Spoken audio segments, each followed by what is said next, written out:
कई बरसों पहले की बात है। एक गांव में गरीब आदमी अपनी पत्नी और बेटे के साथ रहता था। वो बहुत गरीब थे। वो जंगल में जाकर सूखी लकड़ियां तोड़ते और गांव में बेचते। वो आदमी गरीब था लेकिन दिल से अमीर था। पेड़ को कुल्हाड़ी मारते मारते, अरे ये पेड़ तो सूखा नहीं, मुझे तो हमेशा सूखी लकड़ियां ही तोड़ना है, वो आदमी खुद से बोला। वो रोज की तरह जंगल में सूखी लकड़ियां काट रहा था। तभी एक साधु उसके पास आए और उससे बोले, बेटा, इस जंगल में मैं अकेला भटक रहा हूँ, रास्ता भी भूल गया हूँ, क्या तुम मुझे पानी पिला सकते हो?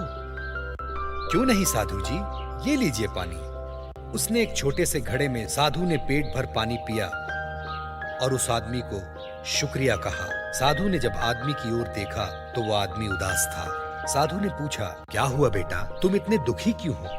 उस आदमी ने साधु को बताया, साधु जी, मैं बहुत गरीब हूँ, सूखी लकड़ियां बेचकर गुजारा करता हूँ, लेकिन इससे मेरे परिवार का पेट नहीं पल सकता। साधु को बात समझ आई। साधु ने कुछ चमत्कार किया और उसके हाथ में एक दिया प्रकट हुआ। उसे उस आदमी को देते साधु जी बोले, ये ले बेटा दिया। लेकिन ये तो सिर्फ एक दिया है, मैं इसका क्या करूं? अरे बेटा, ये कोई मामूली दिया नहीं, ये जादुई दिया है। साधु ने कहा। क्या कहा? जादुई दिया? आदमी बोला, हाँ बेटा, जादुई दिया, इसे जलाकर तुम जो चाहे प्राप्त कर सकते हो। शुक्रिया साधु जी। वो जादुई दिया लेकर आदमी घर आ जाता है। भगवान, सुनती हो, देखो मुझे क्या मिला। आदमी ने अपनी पत्नी को पुकारा। क्या है? क्यों चिल्ला रहे हो? ये देखो जादुई दिया। क्या जादुई दिया? तुम्हारा दिमाग तो ठीक है ना? हाँ भगवान, ये एक जादुई दिया है, देखना चाहती हो इसका कमाल? मुझे भूख लगी है, मेरे लिए कुछ खाना मंगवाओ। वो आदमी दिया जलाता है और खाने की मांग करता है। उसके सामने खाना आ जाता है। देखा, जादुई दिया का कमाल। अब तुम्हें जो चाहिए इस दिए से मांग लो। दूसरे दिन वो आदमी सूखी लकड़ियां तोड़ने जंगल की ओर चला जाता है। उस आदमी के जाने के बाद उसकी पत्नी और उसका बेटा उस दिया को जलाते हैं और जो चाहे वो मांग लेते हैं। बड़ा सा घर, टेबल, कुर्सियां आदि, उनके घर का माहौल ही बदल जाता है।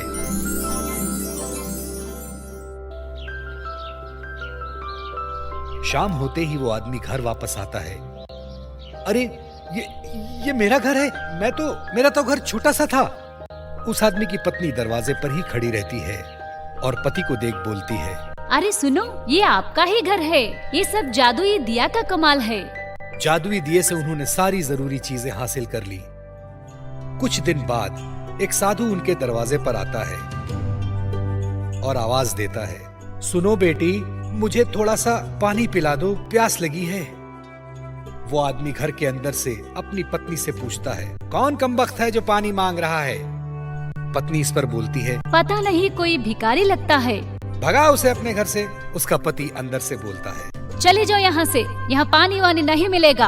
पत्नी ऐसा बोलकर दरवाजा गुस्से से लगाती है। वो साधु वहाँ से चला जाता है। इधर उस आदमी के बच्चे को बहुत भूख लगती है।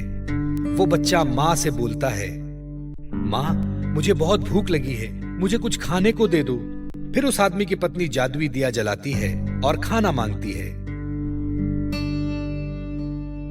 पर इस बार कोई खाना नहीं मिलता। पत्नी बोलती है, अरे ये इस दिए को क्या हो गया, काम क्यों नहीं कर रहा? फिर वो आदमी जादुई दिया जलाने की कोशिश करता है, पर इस बार भी दिया काम नहीं आता। तभी वो आदमी सोचता है कि दरवाजे पर जो आदमी आया था उसी ने मुझे जादुई दिया दिया था। वो दौड़ते हुए जंगल की ओर जाता है। साधु जी, रुकिए रुकिए। साधु जी रुकते हैं। फिर वो आदमी हाथ जोड़कर उसके सामने खड़ा होकर बोलता है, साधु जी, मुझे माफ कर दो, बहुत बहुत भारी गलती हो गई मुझसे। मेरी पत्नी को पता नहीं था, वो पहचान नहीं पाई। मेरे घर चलते हैं, चलिए मैं आपको पानी पिलाता हूँ। साधु जी इस पर बोलते हैं, नहीं बेटा, अब कोई फायदा नहीं, तुम अच्छे इंसान थे, इसलिए वो दिया तुम्हारा साथ दे रहा था। अब वो दिया तुम्हारे कुछ काम का नहीं। धन आते ही तुम्हारे अंदर की इंसानियत खत्म हो गई, इसलिए वो जादुई दिया अब तुम्हारे किसी काम का नहीं। ऐसा कहते ही साधु जंगल की ओर चला जाता है और वो आदमी फूट फूट कर रोने लगता है।